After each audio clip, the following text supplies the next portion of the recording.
So welcome to our call. We have Brett Kramer on this week. So Brett is awesome. I'm gonna spotlight him for you so you can see his beautiful face and cookware Cutco background here. But yeah, for those of you that don't know, Brett is actually part of our state fair team this year. He's actually this is his first year on the state fair team. So we're really excited to have his influence and leadership on our team. This year. But Brett, he's at $3.4 million in career sales. His best week is 43,000. And his best and then I think his best day is 22K, right? That sound right? Yep. Um, was that during the 43K week as well, or are those different times? Yeah, that makes sense. I believe it was. What did you sell on the 22K day? Do you remember? It was actually only on 17 orders. It was at the Big E, and two of those orders were like individual table knife and individual shears. So like I was just crushing the package deals that day, closing hard, last day of the show, extra couple incentives here and there, but things just going right. Like I remember JPB was working with me and he's like killing, he's having a great day. He's like, yeah, I sold like 10, 12K, which is a great day. And then he's like, oh yeah, you sold 22. Like it was crazy. Awesome. Like we were both doing well, but like when you're on, closing and putting those packages together, all of a sudden those averages go up real quick. Yep, yeah, they sure do. That's awesome, man. Biggest or proudest Cutco achievement, 82,000 for a push period. Is that for the SC2? Yeah, so I normally do more I focus more on SC2 than like national push just because of the way my schedule is set up with my service events and stuff like that too. So Yeah. I'm doing all right for this push. Not doing anything crazy, but still like 7, 8K without really going hard and going for just 25. Awesome. Awesome, man. And then he's got a bachelor's degree um, from Albany, and then wife Sarah, two Bengals. How many for the how old are your cats now? 3 and 5. 3 and 5, and they're still crazy. We Mhm. have we have a cat at home. It came with my wife, but she's older now, so she's a little more relaxed, sleeps a lot, but always up at night, which isn't fun. But yeah, and then Brett is one of four siblings, two brothers and a sister. And interesting fact, owned three sugar gliders in the past. I remember getting videos back in the day about from those things. But yeah, Mhm. those pets are wild. For those of you that don't know, it's like a small you can Google it. It's a small animal that you can have as a pet, which is kind of cool, but definitely an interesting pet. And then some of his hobbies are basketball, golf, and Brett loves to travel. So yeah, go ahead, Brett. Brett's going to talk to us about a little bit about marketing and social media, but yeah, Brett, go ahead and take it away. Awesome. Thanks a lot, Nick. Glad to see you guys. Glad to meet some of you in person later in this year, hopefully, the ones I haven't. Good to see everybody on the call and thanks for being here. Thanks for being on time. So I got to connect with Nick a good amount in Madrid because obviously we get along great, but so do our wives, which is just as important. So that was fun. And when I got to talking to him and Lucky, like, hey, let's have you on. So I was super excited to be here a couple months later and talking about having like upgrading your social presence, have building that in a way that is perfect for you and your business. And you can do it as much or as little as you want. But the more you do it, the more consistent you do it, the better it's going to be for you. The same way with selling, the same way that I believe Kaden was talking about. As soon as you do some more service calls, you're going to see that your sales go up. You make the phone calls, you do the appointments, do the work, you're going to be more consistent. And one of the things that I didn't write in that intro or that I gave some info to Nick is that I actually have over 7 years straight still of selling at least 2K. So no matter what, there's always something in my schedule, whether it's a follow-up from somebody, whether it's a post-dated order. So obviously I never want to lose that. So I do find like it's not my goal to sell 2K every week because I'm selling 500 in a year. So that's an average of 10. But like the minimum, no matter what, I got to find a way to get to two. Whether that's just one small street fair that I sold it at, or past orders or past customers, or really getting it on that Monday night to make sure I do it. Always having something in the pipeline in your calendar or anything like that is super important. And it's another way that when I do talk about the social stuff, if you do bring that up, that is something that could easily help you get a few quick orders too.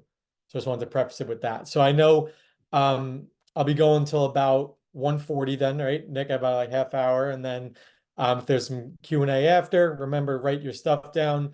I'll answer at the end. If there's anything you do want me to repeat, make sure you write that down as well. But I'll be going over some of my notes when it comes to the do's and don'ts of social, why it's important, and all these other things. And then at some point, I will be sharing my screen. So Nick, if I have permission to do that, you can make sure that that's going to be doable as well. Yep, you're good. I'll make you co-host here. All right, great. So let me move this over here. So breaking it down to a few different things so you could get ready for your notes. So my first section is on like the mindset and why it's important to have that social presence. The next part is like where you should be on social. And then I have a whole section of what you should be doing and a section of what you shouldn't be doing, things to avoid. So why is social important? Well, I want to be able to see people on the screen too. So I'm going to just put some of this together and do a side by side. All right, great. So social media, we know it's the future of sales. Obviously, there's always online selling. There's all different types of ways you could buy online because look at your phone, look at your screen time. Some of us would be embarrassed to admit what our screen time looks like when you get that notification.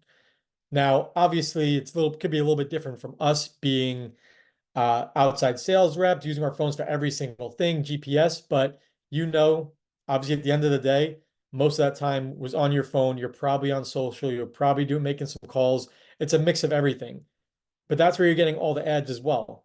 It's any type of screen. So your phone, your laptop, your iPad, your tablet, whatever it is, it's all going to be there. So that's where we should be because that's where our customers are going to see us. Because where we are, our customers are. We've been buying online for years. So obviously the past 20 years in the digital world, that's where everything's going to happen. And then when it comes to social media, that's where most of us are. Most people are not just going to random websites and shopping. Yeah, if you're looking for a certain thing, you are. If you're going to Amazon, you are. But if you're on Instagram, if you've ever noticed, this is a little point that was a couple notches down, but I'm going to go right to it. If you've ever noticed, if you're on Instagram, if you're on Facebook, let's say Instagram in particular, every 3 posts, after every 2 or 3 posts, depending on what it is, you're getting an ad for something. And typically it's something that you've Googled, something you've said, something you've thought of, and it's crazy because it's there. And that's how we get some of the things. That's how I bought a few different things. I bought games like that. I bought water bottles, bought shoes, bought sneakers, whatever it is, because I was already there. They already knew what I was searching, and it was something I was looking for. So you should be that person, but you're being a person, you're being a friend, you're being a concierge, not just a random big marketing company that you get the ad from. It's also a way of selling and showing products without being salesy or pushy. You'd be posting a recipe that you like, something that you made, something that looked great. And all of a sudden somebody's like, oh, cool, I need that knife. Or, oh, yeah, I've been meaning to reach out to you about sharpening. You're just staying in front of people. And that's the name of the game with social. When you have a social presence, it not only shows how amazing the products are, but that you, the sales rep, actually using them. I think Quentin was saying this. Like I'm known for having different folders of whatever picture or whatever thing I need to show, whether it's in person, on Zoom, texting it to somebody while I'm on the phone. Like I have pictures everywhere I need to be, like broken down. Like this is my flatware section. This is my cookware folder. This is my pink and purple folder. Like if I have to show people something, I'm making sure I have it. So being very organized is also a very important part of building your business, whether it's social or in general. So I don't have an exact number on this, but obviously the average person checks social dozens and dozens of times a day. Because if you get that one badge on that one icon on Facebook, that number one, like I'm checking that. Like I just don't like having um icons. Now, as you can see, just because I've gotten these as we are talking, I literally just have 2 Facebook messages or 2 Facebook icons, 2 texts, and a Snapchat. Everything else is gone. Like I do not like clutter on my phone. All my emails are taken care of. I have 4 different emails for 4 separate things so that so I'm never missing anything. Nothing is slipping through the cracks. So just to give you a note on what those are as a little sidebar, a Gmail is personal. My B Kramer at Cutco Rep, the regular one we get from Cutco, that's for like my back end Cutco stuff for admin and all those other things. My GoDaddy one that I made for my personal website, that is just for customers. So if I get an email in there, I know it's most likely 9 out of 10 times from a customer. And then my AOL, yes, I still have an AOL one. That's my BS email. That's like random stuff that just is maybe Amazon things I'm not looking at too much. And none of them even have stuff in their junk. That's how organized I am. Because I've spent time over the years on subscribing some random things. So the more organized you are, the more organized your business will be. And I've given talks on just organization alone because when you know where to find what you're looking for that much quicker and that much easier, that's how much more efficient your business will be. So when it comes to another thing of why it's important, it's where a lot of Macs are in one place. Now, the Mac was the obviously one of the terms that we had learned in like our first day of training. I honestly don't even remember what it stands for, but Nick, if you could remind me, those are what was it for Mac? Do you remember that? Was that in your trainings or just mine? I'm too old for Mac. Ours is Married. from 30s. Married. I knew It's married, and married, then age 30 to 60, and C is CASA for owning a home. perfect. See, it's still Here we still go. around the country. It's the same thing. So it's where a lot of those Macs are in one place, especially because we'll be talking about Facebook. I'll talk about a couple of things, but mostly Facebook. But that's where the Macs are. The boomers are on Facebook. I stopped using Facebook before I don't know, between when I graduated college and like 2018, I was hardly on Facebook. But when I decided, hey, I'm going to use it for my business, now I'm on Facebook probably the most, even if I'm not posting on my personal page as much as just like being there for my business. Because again, most of our customer base, yeah, most of our friends are on Instagram. So yeah, we'll use that for personal. You could put a little bit of cut going there, but most of um our people that we want to be showing or want to be having are those people ages 40 to 70 that are on Facebook and reposting things that are not factual because they don't even know how to use that either. So when it comes to the why it's important, because for us it's essentially free. If you're not paying for boosted ads, which we're not allowed to do anyway, if you have your professional Facebook page, your professional thing that they show people to like it, or my private group like I do, which I recommend, which we'll be going into, it's literally free to actually set it up and have it. The stuff that you do with it, the giveaways, all those stuff, yes, that costs money. It costs me a lot of money to do that over the years, but it's well worth it, and it's always gonna be worth it. But like I said, it's free platform. Take advantage of it. So as reps, if we're doing the things the right way, we send out the monthly content email. You send out text or calls here and there. But with social media, we could be in front of customers 3 to 7 times a week just by posting fun and interesting things. And again, there's going to be plenty of people that'll engage just because like they like to cook. Yeah, they don't need to buy anything. People don't need to buy Cutco every week. That'd be nice for us, but people are not buying Cutco every week. But because they're not, that's why you're staying in front of them with this social presence. And the biggest part of Facebook is the customer relationships. I don't have my Facebook group to sell tens of thousands of dollars. Like I definitely generate sales and relationships and sales and um, referrals and stuff through it. But my main thing is to build those customer relationships because obviously that will then lead to sales and everything that goes from there, building it, building it, building it. Because somebody who maybe you'd only see once or twice a year at the Wisconsin State Fair, they might feel like they definitely will feel like they know you on a much more personal level because you're posting your family, you're posting your pets, you're posting what you cook, you're giving them a little bit of insight of what your life looks like. When they get an email, most people either delete it, it goes to spam, they take a quick look and delete it. Text, obviously, we get a little bit more traction from that, but there's not real many pictures. You just can't really build enough value or relationship through that. The relationships, again, is where you will be on social.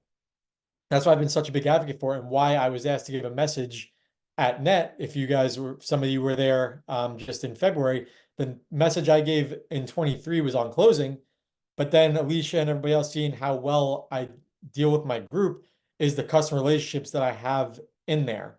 So that's why I gave a talk on white glove customer service just in February in Orlando. Because again, it's so important for the people to want to buy from you just because they like you. They want to buy from you because they like you more than they need it. Like that's how high you want the customer relationships to be, and how nice it would be to have that in your back pocket, especially when you are trying to stay consistent. I have a customer who's bought homemaker with steak for herself, and so far two ultimates for two kids, and one other kid still needs the ultimate. But one of the things that she had told me is like, hey, I know I still need the other one. I can't do right now, but if you ever need a sale, if you ever need something, or if you're in a contest or whatever, just reach out to me. And you know when you're doing the right thing, when you have people like that that just want to help you when you need it. So build the presence. That's why it's important. And now I'm going to go into a little bit more of the details of the where you should be, why you should be there, why you shouldn't be some other places. And then we'll keep it going from there. Remember to write down any questions. Again, if I'm speaking a little fast, let me know. If you did miss anything, write it down. And then again, hold on to those questions until the end because I will be able to stay on. I'm actually going to probably 3 different offices today. And normally I don't really go to many as a CSP. I don't really go to my office because it's about an hour away. And obviously I don't need to go there to phone. But I'm going to be stopping in one of my good friends' office because they both have big trainings today. So I'll be doing that. And then I'll go to my main manager's office like an hour away, surprise him at their training. And then we actually have our own events meeting this evening too. So I got time until I start doing that stuff. So I'll be happy to answer some of these questions.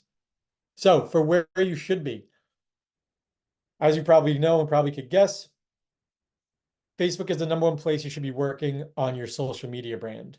Because again, that's where our max are. That's where most people are in general. And it's just a way easier interface to get people engaged and show things than the other social media platforms, in my opinion. You should have that presence on your personal Facebook too. Like make sure you're still posting there. Because I don't do as too many things on my personal one. Because that's, again, most of the people who I have in my personal are already in my group anyway. So it's like almost like double posting. So I kind of just keep it to my group. It's like adding to your initial names and numbers without even trying. Eventually you'll get the bites. When you just randomly invite that person from college, you randomly invite that person, people who you didn't even realize that aren't in your group yet. You could always invite like your whole friend list and you'll get a few more here and there. But the main thing is to get as many as you can. But obviously quality people in there. You don't want your customer inviting their 16-year-old nephew who doesn't know anything about cooking or like cooking. Yeah, that'll look good on the numbers, but you don't want your group watered down. You want it with prospects. The same way when you are calling leads, you'd rather call prospects, not suspects. And there's some people onto the next point that will do, hey, they've had a Facebook page. I don't know if you guys, I mean, I'm sure you guys could resonate with this. How many times have you gotten a post that says, or sorry, a notification that says blank invited you to like their craft page? And you're like, oh, okay, cool. You just ignore it. Like pages are not, in my opinion, not what you want to, not where you want to have, not where you want to be. You want a group and you want to make it private.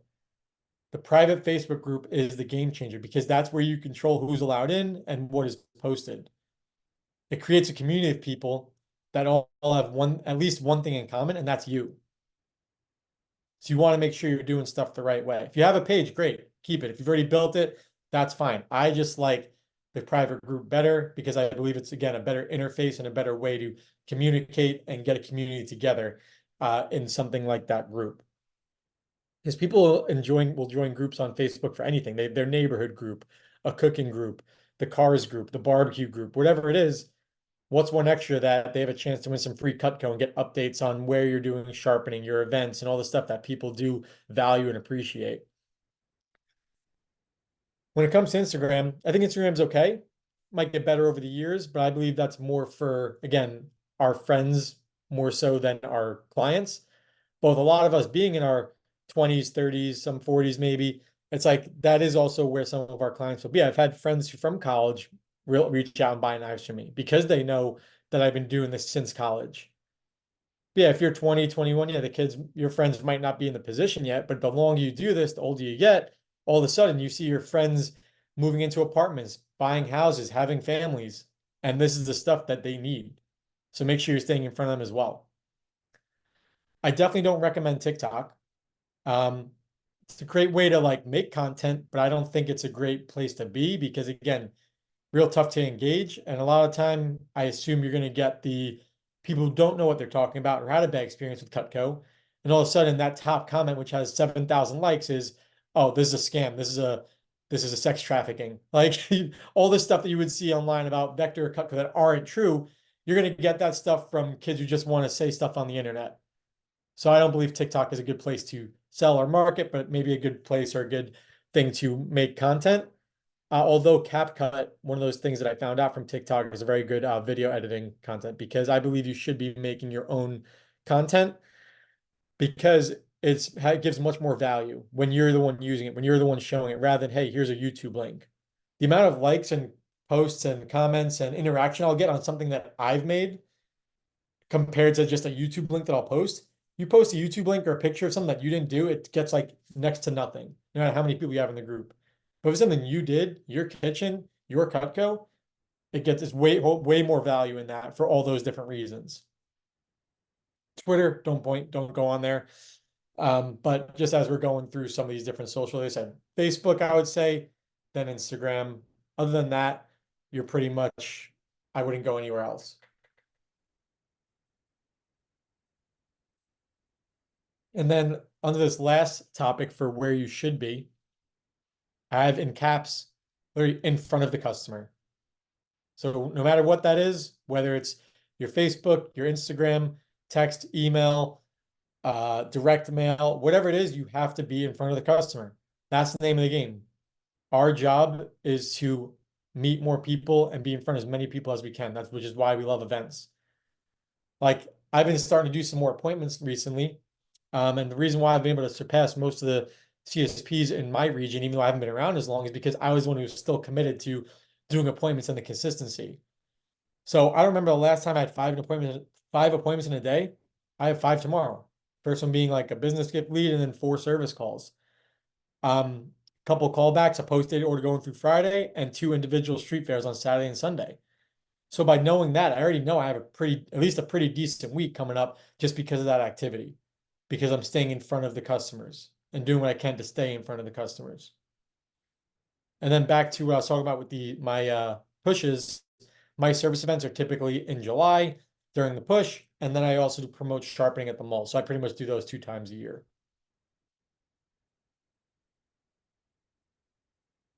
So next we have for the do's and the don'ts. I'm going to start with all the do's. I have a handful of little bullet points here. I'm going to kind of rip through these. Like I said, if I need to repeat them, I will, but these are pretty much just easy bullet points on things that you know you should be doing and things to stay away from when it comes to social. In my experience for doing this consistently, I started in 2019 on my personal page for about a year. And then I made my Facebook group during right at the beginning of COVID or right after COVID. So I've had my Facebook group for almost next month. I think it'll be 4 years that the Kramer Kitchen has been around, which is nice because that's how much I've been able to grow it and get people excited about it and build those relationships. So my most important do is that my first one, it's hold drawings regularly. Yes, people like Cutco. My customers like me. But at the end of the day, everyone loves free Cutco or at least the chance to win free Cutco. Because like I'll put out some posts, I'll get 20, 30, 50 likes on random regular stuff.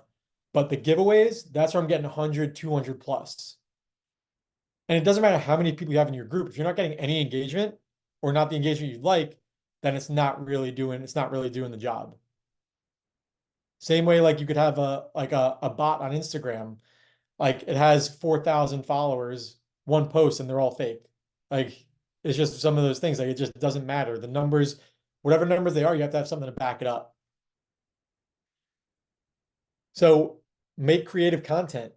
Nobody likes boring monotone videos if you're doing something not that impressive. Again, and just don't take a YouTube video just because you saw it, and don't post just to post. That's a waste.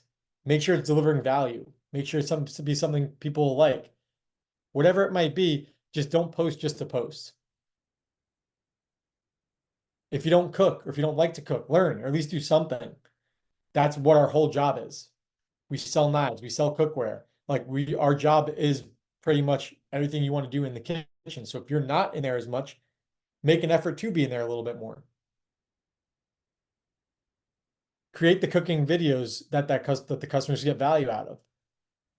Every November, my customers know right before Thanksgiving, I send a value text with the video that I made that I posted on YouTube of me using the cookware. It could be some kind of app or dessert. And I've had people that, oh, that's awesome, I tried it, or I'm gonna try it, or hey, can you send me that again? I forgot where it was, because people actually are getting value out of it. So I'll do that in a text, and I also post it in the Facebook group.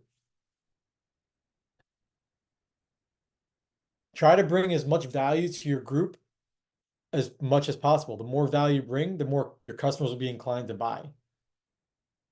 Because if everything is sale, sale, sale, you're not gonna like I think I've learned from Josh Muller or whoever was saying it at one point. Obviously, it's like value, value, value, sale, value, value, value, sale, because you want to be delivering value, not just shoving sales down people's throats. And I hardly ever even post sales in my group. That's not what it's about. I'm gonna generate the orders, I'm gonna generate CPO, and I'm gonna generate referrals from it. But that's gonna happen naturally. But every once in a while, yeah, I'll post in there. Like I last year or the year before, I think 2022, I posted some B block homemakers saying, hey, I only have 2 left, depending on the colors, because I had some extra table knives. I wound up selling 4 homemakers, and then a 5th homemaker was upserved to an ultimate. So I'm selling like 7K on that one post. But if you do them too often, that's not going to happen. So every once in a while, make sure you put out a big like eye-catching, eye-popping type of thing. And again, especially during that week, you have nothing. Like, oh crap, I have no appointments. I have a conference this week. I'm gonna be traveling. Like when I come out for the thing in June for you guys, I'm gonna be there for a few days. I'm going to Texas and then going to Europe for 10 days. So I'm like 2 weeks of not much CPO generating stuff going on. So I want to make sure I have some either post-dated orders, some Facebook stuff from texting, so that I can make sure I still have some of that stuff going through from the end of June to the beginning of July before my push starts. Another big one, if you have a significant other, family, pets, put them in your videos or your pictures. People love family, and it's seeing more than just you every time. Obviously, you see Dowd, his kids are in everything. He's gonna probably pop out another 7 of them. They make money for him, whatever it is. But those kids, his wife, they're always in it. So I have a wife, I have the 2 cats. So my wife, I always make her come into the drawings, even though she's just there to spin the wheel, but she's in there. She doesn't like doing it, but she's in there. She's getting better at it. So make sure it's not just you. It makes it more fun when there's more people in there. Do things on Facebook Live. It's more fun. Customers like being interactive when you're on. Also, when you do the drawings, they know it's real. Keep track of who is in your group in an Excel sheet, your customers and your referrals. Helps track how many people are actually in there that are your customers or could potentially be your customers. Track everything. And I would do this from the beginning. So I'm going to share it now. Let's see.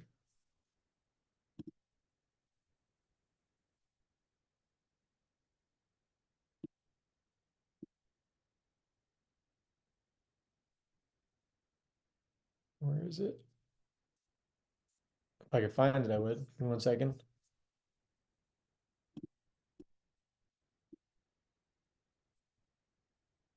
So over here, I had started this in the beginning when I was like inviting people to a group. Oh, you would not want to do this once you have 3,000 members in there. But once you do, all the people in black are my customers, orange are leads, blue are people who won some of the drawings. So obviously I have a ton of my own customers in here, but I've also gotten people to invite their family and friends. So that's the people in the orange typically. So even if I don't know who they are, they haven't bought, I know that Felicia Monforte was referred by Renee Mason. I have a legend for whatever these things mean. These are the things I've done so far, the giveaways for 2024. These were 2023. Like I've given away a bunch of stuff. My total value is over 31,000 in 4+ years. Generated orders from this, from Facebook. There's a few that I haven't posted here and since like I guess February because these were blue, but I'm a few things behind you, but probably like 12K or so without actually posting a sale really. Did some steak knife stuff for the first week of January because I obviously don't work that much that first week. But again, generating stuff here and leads and referrals. But this is a way I keep track of everything.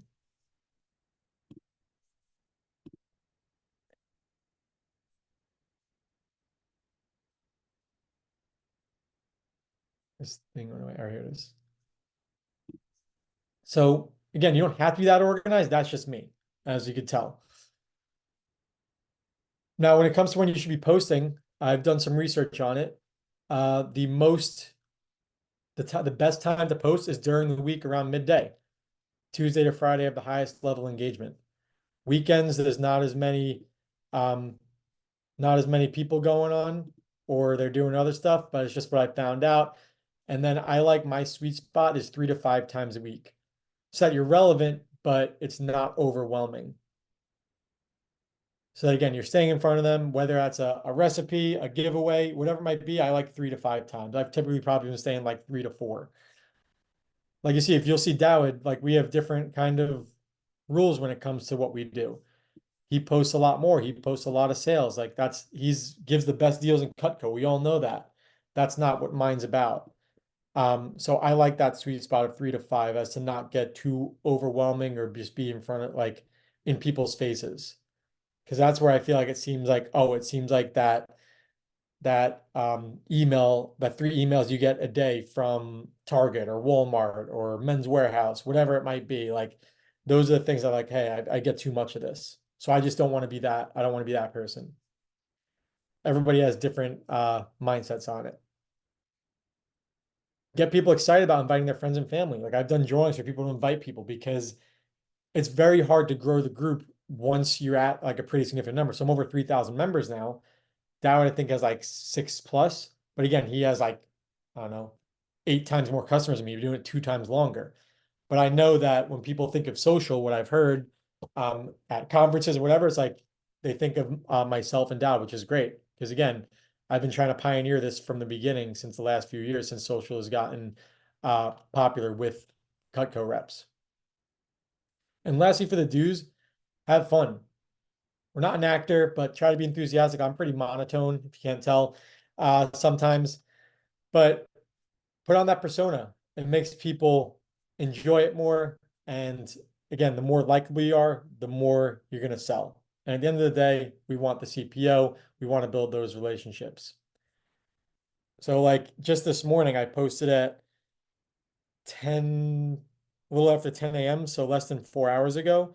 And I posted a giveaway because I felt like the past week or two, I didn't get as much interaction on things I would have liked. And like, I was just busy doing other things.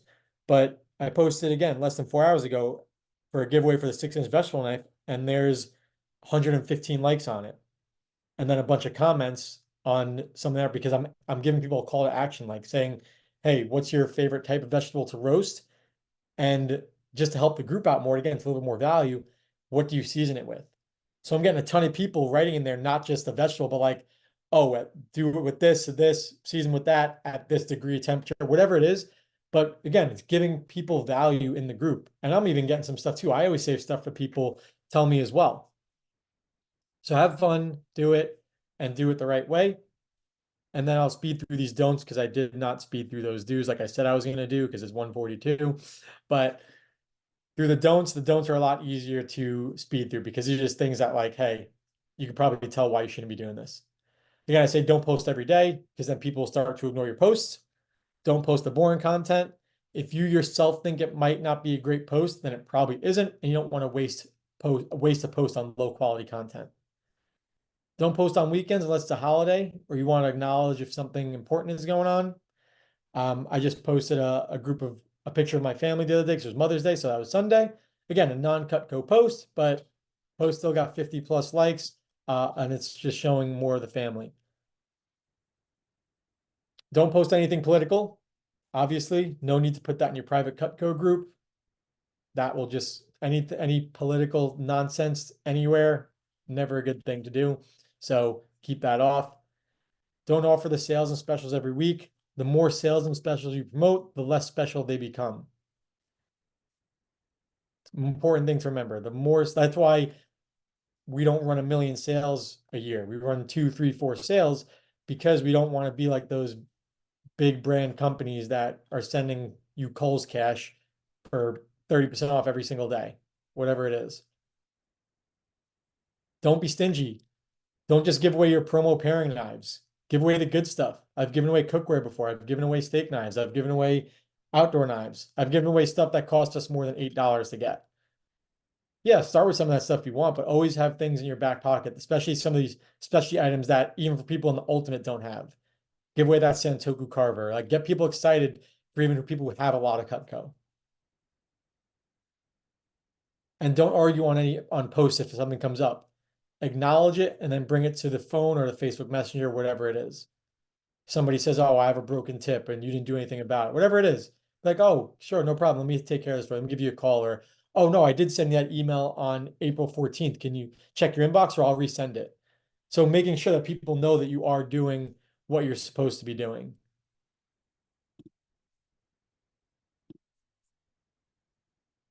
So to cap it off, we are lucky enough to be able to work almost completely from home if need be. If we're not doing events or during the week, we could do Zoom appointments. Like I still do some Zoom appointments here and there.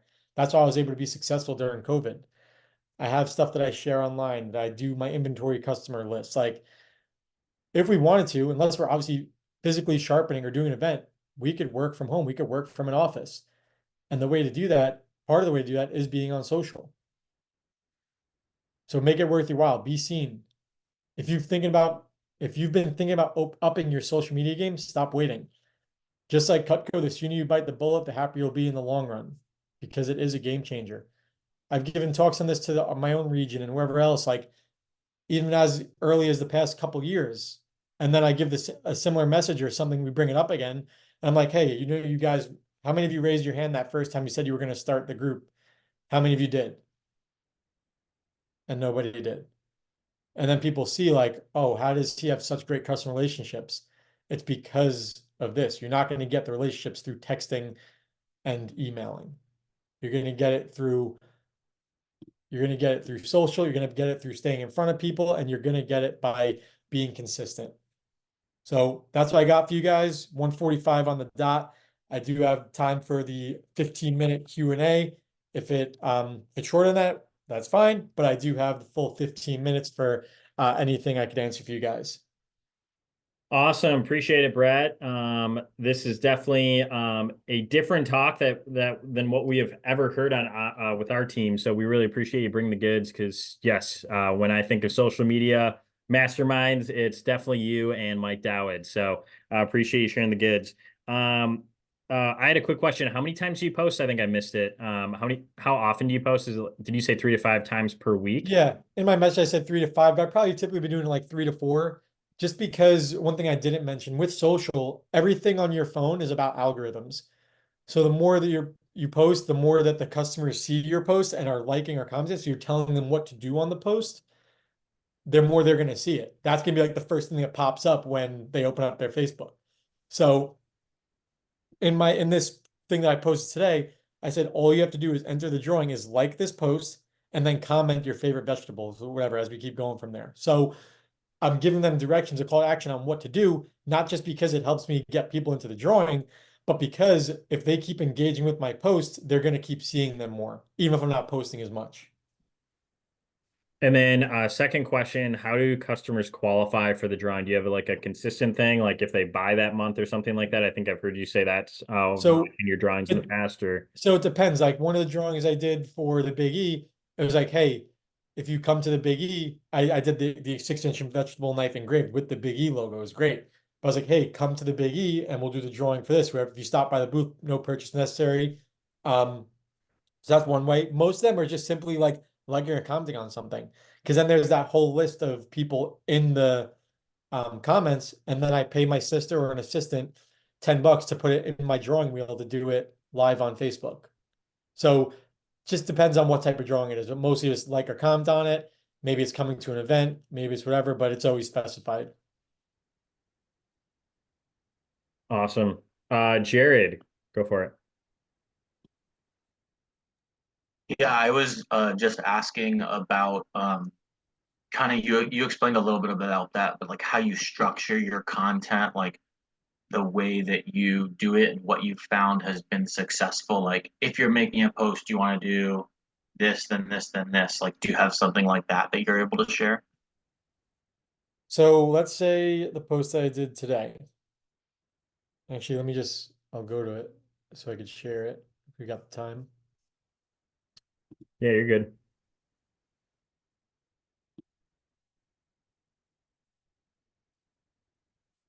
Let me refresh it so it comes up.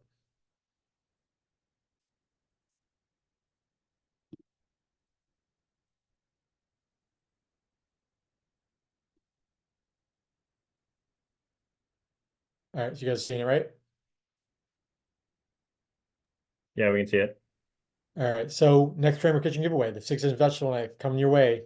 Came out last year, so I'm explaining what type of knife it is, why I love it, building value in it, and then all you have to do is enter is like this post and comment your favorite vegetable to roast or air fry. If you feel so inclined, let the group in on what you season it with. So again, it's another call to action, not just, hey, write asparagus. So some of them say that, but a lot of the comments actually are, this person even posted a picture right here. So they're showing what they do with it. So I'm getting all this engagement on here. So it's delivering value to the group, delivering value to me, and going to be better for the algorithm too when they are doing it. So like when I see this compared to when I started, I'm like, this is awesome. Look how many people are not only just writing, let's say this one, broccoli, but a lot of these people are engaging and really delivering and making it like, hey, this is a cool post. I'm happy to contribute to this. So this is like the Mother's Day one. This is like just about my arrow garden that I got, like that because I'd asked about something prior a month or two ago, and then somebody recommended this, so I bought it, and now it's coming out awesome. We have the 75th anniversary thing, some nice matzo ball soup. I get pruners I gave away. Somebody posted this, so this wasn't me, but I gave away pruners. So all these different things on here that will help. Here's one of the live videos with me and my wife. So just different little things to keep in mind if that answers for you. And here's my actual kitchen, so that's always nice.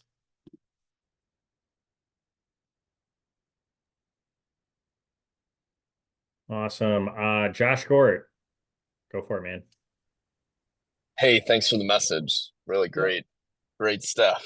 I was curious, did you have an initial like marketing plan when you started your group, like where you did kind of several emails to promote the group? Yeah. Um, I'm just kind of curious of, what you might have done with that because I have like 118 people in my group and want to add more.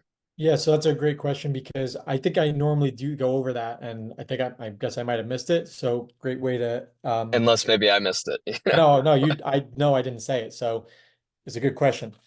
So there's different ways and that ties into what's the picture I was going to show you guys too. So um when I first originally started my group in June of 2020, because again, it was COVID time. In May, I had sent out a mass text saying, hey, please join my Facebook group. I don't remember the verbiage of it, but I'm going to be giving away $1,000 of free Cutco, like 10 winners of $1,000 total. So what I did is I made it so that people would want to join. And I did something like exclusive with it. I did them all live. And that got me the first 200 to 300 people in there, like quick and easy. And then from there, obviously I have other people invite their family and friends. Whenever I'm on service calls or demos, I have people join right there. As part of my famous Let Go at the booth, I ask if they're on Facebook. If they are, I have them join right away because I have this right on my table. It's a paper laminated, so it has my QR code of just my Facebook group or the QR code of like that's all my info there. So it's like my Facebook, my Instagram, my website, my contact, everything's on there and explains what it is. And then my picture up there is the same as my header in the groups. They know that they're in the right place. So it's just another quick way to get people to join it without having to figure out what to do. They scan that, it says open in Facebook, and then they press join. It's also in all my signatures of my emails. So at the bottom says, please join my Facebook group for free giveaways, all the other stuff. So they click on it and it goes right to it as well. So it's pretty much everywhere that it can be. So that I could still slowly add people like that one by one and get those referrals. And um, after those first couple years, I did send out another text saying, hey, I'm doing a special giveaway or whatever, join the group. So obviously people were in it already. It was just a notice like, hey, I'm going to be doing this. And people who weren't yet, it still added a bunch more for me.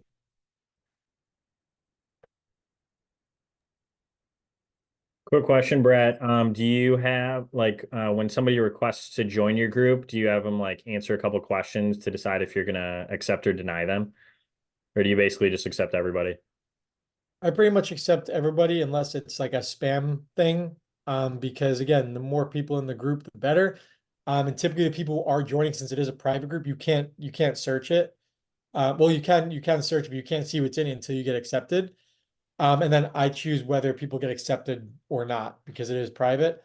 So that's the way I do it. And typically, the people who are asking access are either because they got referred by somebody else or somebody who I specifically sent the link to, or they did the thing. So it's not like random people are all the time trying to get into the group.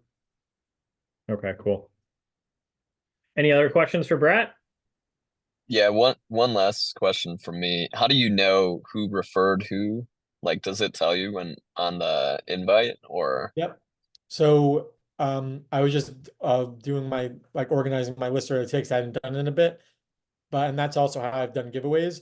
But let's say it says Josh Gort joined today, added by Nick Snyder. So it will say how they got in there too. Okay, cool.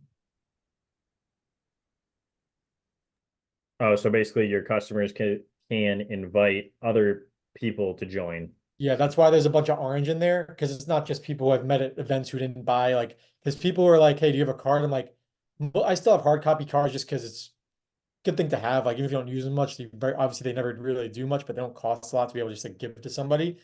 But I say, oh, are you on Facebook? Here's my virtual business card, especially for somebody who was really interested, because then maybe they'll see, oh, that post with that crazy bee blocked homemaker, which has happened, or maybe they'll see just again, you're staying in front of them and they're not going to lose their Facebook. They're going to lose your business card. So having them in there is always going to be helpful.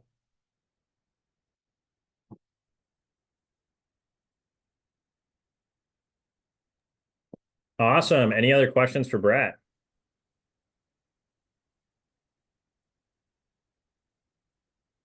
Anything? Okay, great. Well, hey, Brett, appreciate you sharing all the goods with our team. Look forward to seeing you here in about a month in good old Wisconsin. So, Yeah, it's coming up quick. yeah. 25th to 27th, right? Is that what you said? Yep, for the retreat. Yep.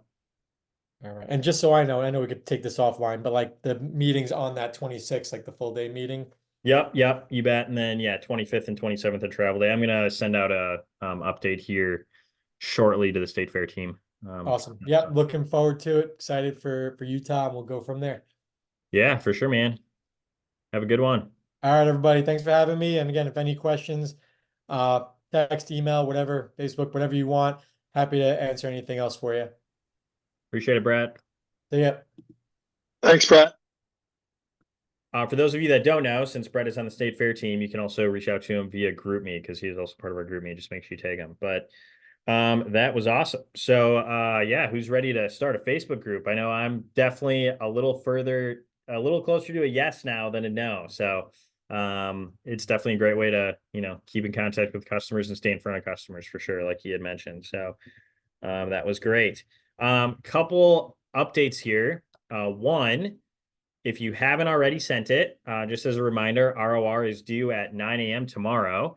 And that's Central Time. So just make sure you get your ROR in. If you worked 2 events in campaign 1, you are eligible. So send your list. If you did not work 2 events in campaign 1, do not send it. I think everyone on this call worked 2 events in campaign 1, so all of you are good. But if you're listening to the recording and you didn't work 2 events in campaign 1, you're not eligible. So work 2 events in campaign 2 so you can become eligible for campaign 3.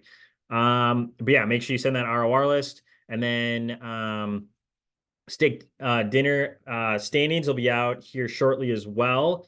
So far, it looks like Big Sky made a giant leap, and I believe they are in first place right now. Remember, top 2 divisions that place, essentially, that is where we host the steak dinner. Goal is to get those dinners reserved in beginning of June, so we'll make sure we get those done ahead of time. I know for Big Sky last year we waited till like basically September, but yeah, we'll definitely do it before the fair. So if you want to win that steak dinner contest, you have to hit $7,500 to qualify. And if you're like, oh shoot, we only got a week left, what can I do? There's always last minute events you can fall into, whether it's a farmer's market, a small event. I know I've got a little postcard here that I just got in the mail. Family Generations Expo in Franklin, Wisconsin. So, Kevin, I think you're working Brookfield Farmers Market, but if anyone else wants to work in Southern Wisconsin, there's a random event going on. Barbie and Hot Wheels are going to be there too. So pretty cool. But yeah, you never know. There's small events going on all the time. So just look in your local area and try to help your division earn the host spot for that steak dinner. And then state fair people, obviously most of you are local, but if you are working a state fair that is outside of your division and you need to fly, I recommend booking your flights now. Flying into Milwaukee or Madison for the retreat is best. Madison's about a 35 to 40-minute drive. Milwaukee is about 2 hours. And then third option would be Minneapolis, but that's going to be a pretty long trek. You can Uber from Madison Airport to the Dells. I don't know if you can get an Uber back. So renting a car sometimes might be the best option. However, there are a lot of local people that are on our team in Wisconsin. So just reach out to somebody in Wisconsin. They may be able to get you a ride as well. But yeah, so if you are on the state fair team, I will send some more details today about the retreat and everything else going on. And then actually today we're going to have kind of a short call. I am sick and battling a virus that I got from my daughter. So we're going to end early here. But yeah, I'm happy to stay on as long as y'all need me if you have any questions. And but yeah, that's what we got for you guys today. Thanks for being on. Yeah, dad life, always sick, right, Jared? I have a question. Yeah, Kevin, go for it. Are we doing something like a team building activity on the Tuesday of the retreat, like last year? Like grabbing dinner or mini golfing or something? Tuesday is in the 20. Are you talking? Is that the 26th or 25th, so like the day before the meeting. so that'll just be a travel day. We didn't really do anything last year. We just kind of hung out around a bonfire. I think some people might have went and grabbed, food somewhere, but yeah, there's not going to be like some team outing or anything on the 25th.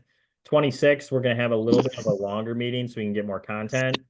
And then the 27th, we're planning on going to a water park. So. Okay. Cool. Sounds good. Yep. So yeah, so for those of you in Southern Wisconsin, North Star, Northwoods, I know the SC1 is the 25th. So Kevin, if you're planning on going to that, you can still go. Just obviously I would recommend still coming in on the 25th, not the morning of the 26th, because yeah, if you are not there by 10 a.m., you lose your shifts, and we don't want that to happen to anyone. So All right, I'll go get my trophy and then I'll head up there. okay, sounds good. Perfect. Hey Nick, I had one quick question. So is it because I know it's probably in the policy, but if we work tier 1 or key event in a different division, we just have to do a service event in that division in that campaign. Is that correct? That is not a current policy. Oh, okay. So that wasn't implemented.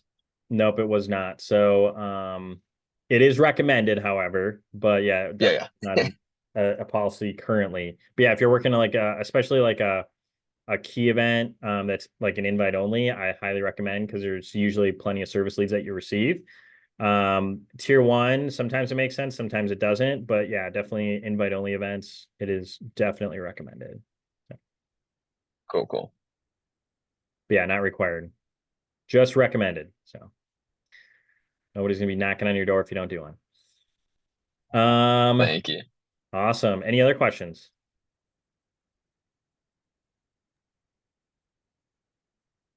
Steak dinner contest ends Monday at midnight, right? Yeah, so anything that happens on the 20th counts, 21st is not. So, and again, it's only event sales. So service events, traditional events, small display, any of that stuff. And then if you get a service call lead from an event and you go and do that service call before the 20th and then you take it to the event, those sales also count. So, Any event sales. Okay. So the farmer's market yep. counts. Oh, hell yeah. Sell Let's like go. 25 grand, Kev, then we can go to Harbor House and save me a flight. Uh, I will. Yeah, I Kevin, will. bring an empty belly, by the way. Oh yeah, I will. Always good. Awesome. Well, hey, appreciate it.